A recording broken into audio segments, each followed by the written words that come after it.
விஜய் டிவியில இன்னைக்கு ஜோடி ஆர் யூ ரெடி அப்படிங்கிற ஒரு ரியாலிட்டி ஷோ, அதாவது டான்ஸ் ரியாலிட்டி ஷோவை லான்ச் பண்ணியிருக்கிறாங்க. ஸோ இந்த ரியாலிட்டி ஷோவோட கான்செப்ட் என்ன அப்படின்னா, மொத்தம் 12 ஜோடிங்க. ஸோ இதில் வந்து பெண் போட்டியாளர்கள் வந்து தனக்கு யார் ஜோடியாக வரணும், மேல் கண்டஸ்டன்ஸ் யார் ஜோடியாக வரணும் அப்படின்னு சொல்லி அவங்களே தேர்ந்தெடுத்துக்கலாம். ஸோ இன்னைக்கு வந்து பார்த்திங்கன்னா 6 ஃபீமேல் கண்டஸ்டன்ஸ் மட்டும்தான் பார்ட்டிசிபேட் பண்ணியிருக்கிறாங்க. ஸோ ஆடிஷன் வச்சு தான் தேர்ந்தெடுத்தோம் அப்படிங்கிற மாதிரிலாம் விளம்பரம் பண்ணியிருந்தாங்க. ஆனால் இதில் பெரும்பாலான பேர் வந்து பார்த்திங்கன்னா விஜய் டிவியோட செலிப்ரிட்டியாக தான் இருக்கிறாங்க. ஸோ அவங்களே வந்து பார்த்திங்கன்னா இதுக்கும் வந்திருக்கிறாங்க. ஸோ இப்போ இன்றைக்கி 6 பேர் பெர்ஃபார்ம் பண்ணியிருக்காங்க ஃபீமேல் கண்டஸ்டன்ஸ். அதே மாதிரி நாளைக்கு மீதி இருக்கிற ஃபீமேல் கண்டஸ்டன்ஸ் வந்து பார்த்திங்கன்னா பெர்ஃபார்மன்ஸ் பண்ணுவாங்க. அதுக்கு அடுத்த வாரம் தாங்க மேல் கண்டஸ்டன்ஸ் வந்து பெர்ஃபார்ம் பண்ணுவாங்க.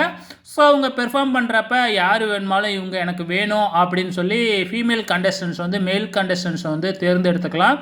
அந்த மாதிரி கான்செப்ட் தான் போக போகுது.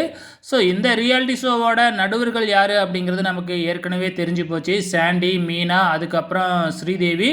ஸோ இவங்க 3 பேரும் தான் வந்து பார்த்திங்கன்னா இந்த ரியாலிட்டி ஷோவோட நடுவர்களாக இருக்கிறாங்க. ஸோ இந்த ரியாலிட்டி ஷோ முடிஞ்சதுக்கு அப்புறம் தான் குக் வித் கோமாளி ஆரம்பிக்கும் அப்படிங்கிற மாதிரி பேசிக்கிட்டு இருக்காங்க. வெயிட் பண்ணி பார்க்கலாம்.